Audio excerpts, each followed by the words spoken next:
دینی مسائل جاننے کے لیے اس چینل کو سبسکرائب کریں۔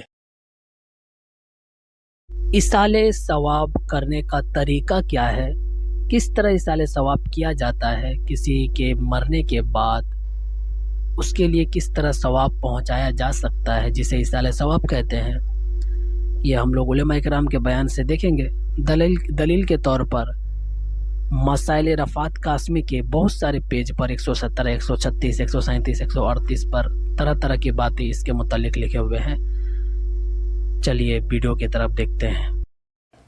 قرآن کریم کیسے بخشا جاتا ہے؟ قرآن کریم کے بخشنے کا طریقہ کیا ہے؟ یہ وہ سوال ہے جو ہماری بہنیں بہت کرتی ہیں، ہمارے بھائی بھی بہت یہ سوال کرتے ہیں، یار قرآن کریم کو کیسے بخشا جائے؟ جو لوگ دنیا سے جا چکے ہیں ہمارے عزیز، ان کو قرآن کریم کا ثواب کیسے پہنچایا جائے، ایصال ثواب کیسے کرا جائے، اسی چیز کو میں آج کلیئر کرنے جا رہا ہوں، دھیان سے سنیے گا۔ قرآن کریم کیسے بخشا جائے؟ تو یاد رکھیے گا، آپ نے قرآن پڑھا، ٹھیک ہے نا؟ تو اب آپ نے جو قرآن پڑھا ہے، اگر آپ نے قرآن پڑھنے سے پہلے یہ نیت کر رکھی تھی کہ یہ قرآن جو میں پڑھنے جا رہی ہوں یا میں قرآن پڑھنے جا رہا ہوں، یہ میں اپنے والدین کے لیے پڑھ رہا ہوں، تو اب وہ جس نیت کے ساتھ آپ قرآن مجید پڑھنے بیٹھے ہیں نا، اس نیت کے مطابق ثواب اس تک پہنچ جائے گا جس کی نیت کر کے آپ بیٹھے ہیں۔ اللہ کے نبی صلی اللہ علیہ وسلم نے ارشاد فرمایا ہے، انما الاعمال بالنیات، کہ اعمال کا دار و مدار نیت پر ہے۔ فار ایگزامپل، آج ہم قرآن کریم کی تلاوت کرنے بیٹھ رہے ہیں اور ہماری نیت یہ ہے کہ اللہ جو بھی کچھ میں پڑھوں گا، آج کی جو میں تلاوت کر رہا ہوں، اس کا ثواب میرے والدین کو پہنچ جائے۔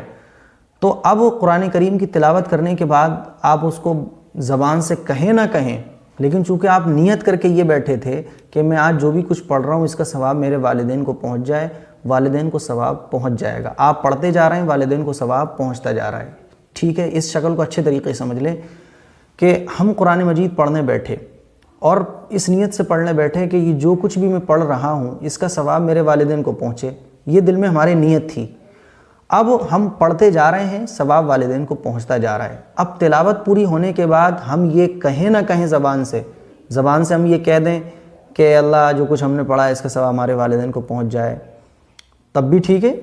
اور اگر آپ نہیں بھی کہتے ہیں نا، تب بھی ثواب والدین کو پہنچ گیا، کیونکہ آپ نیت کر کے ہی یہ بیٹھے تھے کہ میں جو کچھ پڑھ رہا ہوں اس کا ثواب والدین کو پہنچ جائے۔ ایک چیز، پہلا مسئلہ میں نے کلیئر کر دیا۔ دوسری چیز یہ ہے کہ ہمارے قرآن مجید پہلے سے پڑھا ہوا تھا، ہمارے پاس ہم نے قرآن مجید پڑھ لیا تھا۔ اب چونکہ وہ ایک چیز، ایک بیچ میں ایک بات یہ بھی سمجھا دوں کہ قرآن مجید کو بخشنا ضروری نہیں ہے، جیسا کہ خواتین اور مرد حضرات یہ سمجھتے ہیں کہ بھائی قرآن مجید پورا ہو گیا اب اس کو بخشو، اگر بخشو گے نہیں تو پھر اس کا ثواب نہیں ملے گا، یہ سمجھا جاتا ہے۔ ہم جو بھی قرآن مجید کی صورتیں پڑھتے ہیں، قرآن مجید پڑھتے ہیں، قرآن پاک کی تلاوت کرتے ہیں، وہ ہمارے نام اعمال میں سیو ہو جاتا ہے۔ نیکیوں والا جو نام اعمال ہے نا، جو فرشتے لے کر بیٹھے ہوئے ہیں، وہ سیو کر لیتے ہیں، تلاوت کا ثواب ہمیں لکھ جاتا ہے۔ اگر ہم نے ایک قرآن پورا پڑھا ہے تو وہ پورے قرآن کا ثواب ہمارے نام اعمال میں سیو ہو گیا۔ بخشنے کی ضرورت جب پڑتی ہے جب ہم کسی کو ثواب پہنچا رہے ہوں۔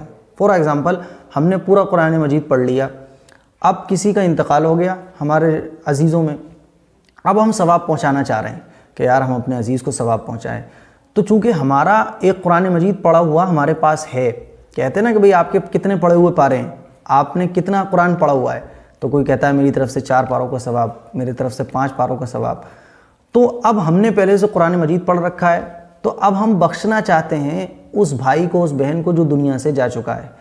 تو ہم یہ کہیں گے، دل میں ہم نے نیت کر لی کہ اللہ جو کچھ میرا جو ایک قرآن مجید پڑھا ہوا ہے نا میرے پاس، اے اللہ اس کا ثواب فلاں بھائی کو پہنچ جائے، فلاں بہن کو پہنچ جائے۔ ثواب پہنچ گیا، آپ چاہیں زبان سے کہیں نہ کہیں، لیکن آپ نے جیسے ہی دل میں ارادہ کیا کہ اللہ جو کچھ میرا پڑھا ہوا ہے، جو ایک قرآن مجید میرا پڑھا ہوا ہے، اس کا ثواب فلاں جو دنیا سے جا چکا ہے اس پر پہنچ جائے، ثواب پہنچ گیا۔ اب رہی یہ بات کہ زبان سے کہہ لینا کیسا ہے، تو بھئی اگر آپ زبان سے کہنا چاہتے ہیں تو کہہ لیں، زبان